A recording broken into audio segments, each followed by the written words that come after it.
Wala guys, ito, mag-uupisa tayo ng isang gawa. Isa po natin yung isang palalaki.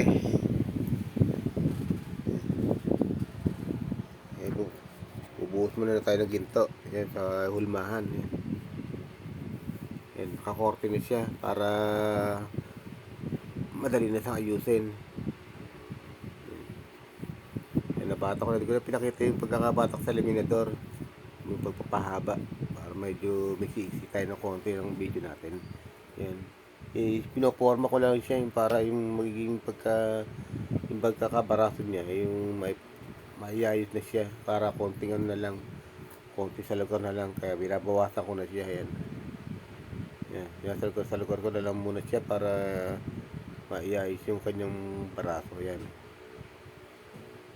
dalawa kasi yan kataklob, kaya dalawang piraso yung ginagawa ko na yan, tataklobin ko yan.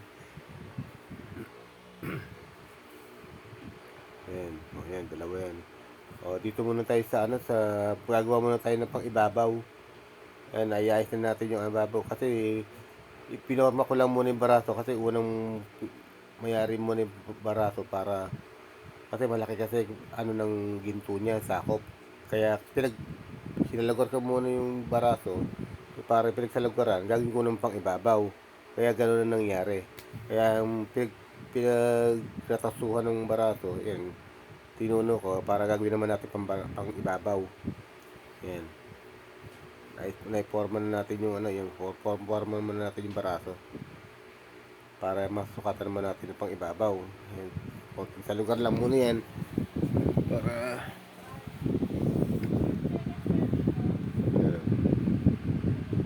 medyo na nagkakaporma na. Kaya ginagawa naman natin yung pinakahulma ng bato. Yung bato ng green na yan. Pinakabahay pa. Yan, yung gaste. Para yung kasi magkasara yung ginagawa natin yung magkasara sa kulay green na bato na yun. Tingnan lang yan. Balik-balikot yan.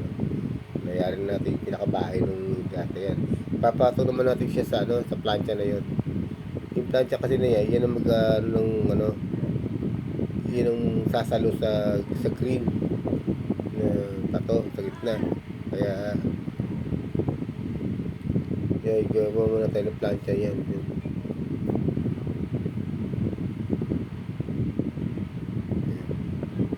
Kaya pagka nahinang na natin yan, nahinang na yan.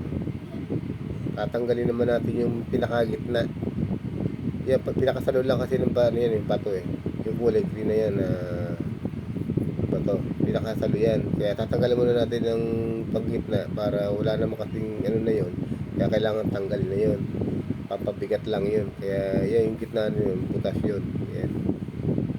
Gagawin naman natin yan. Nasa gilid, magtitira tayo ng pinaka metal sa gilid para yung paikot na yan, may patuloy kasi yan. Kaya medyo tatanggalan natin ng paano para madali na siya sa lugar. Titira lang tayo ng espasyo para sa malagyan siya ng bato sa gilid.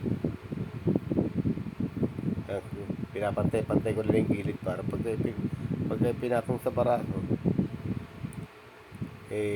sakto na siya. Yan. Ayan, susukot ko na yung bato sa gilid. May bato kasi sa gilid yan, yung bukod sa Liliya ko muna yung loob para pag pinatong yung gaste na yun, yung pinakaibabaw na yun, makinis na siya. Kahit kasi linisin niya pagka ipatong na yung kulay green na yun. Yan yan. Medyo may forma na. Ihinang natin yung pinakaibabaw niya at saka sa barato para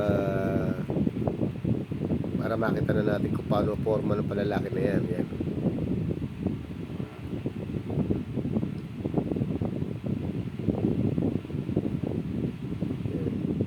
Sa hilang po niyan, medyo salagot na lang natin yan. Kaya pagka kailangan maiayos ang kilong niyan, kailangan tumakbo yung panghilang niya, kailangan tumakbo ng loob para wala siyang butas, wala siyang pagitan na makikita.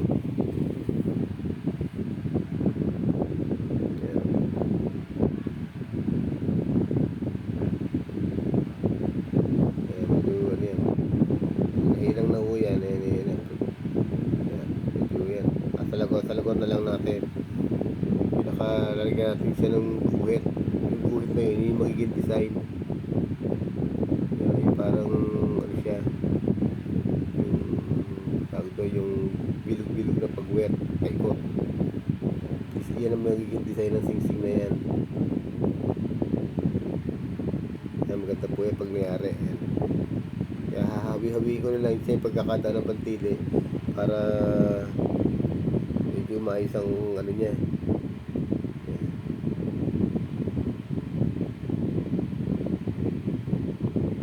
Medyo matagal lang po talaga paggawa ng alahas. Hindi natin magkakatagalan tayo at tatapos din yan. Yan, kinikinis ko na lang siya. Yan, medyo maayos na forma niya. Yan, ganda na siya. Liyahin na lang natin siya para matanggal yung mga tama ng bandili. Pati yung tama ng bandili, mga ano yun, magaspang, malalim. Kaya kailangan matanggal po yan para pagkalilihan na at linis na yan para makinis na siya. Kaya kailangan liyahin muna natin yan para yan. Kaya okay na. 14 lang may get siya. Yan. Yari na, makinis na siya. Kaya nakaisang palalaki tayo. Nakata nyo, matatapos din. Taga-taga lang po talaga. Salamat pa sa panonood ninyo. Kung sana kayo magsasawang manood sa aking video. Kuwata nyo lang po aking video. Nalaglag pa. Sabihan niya, bilihan niya. Pag malaglag, nalalaglag. Pabilihan niya yan. Salamat po. Kung sana kayo kasawang manood sa aking video. Yan. Malakalapat yung kanyang kulay green na bato.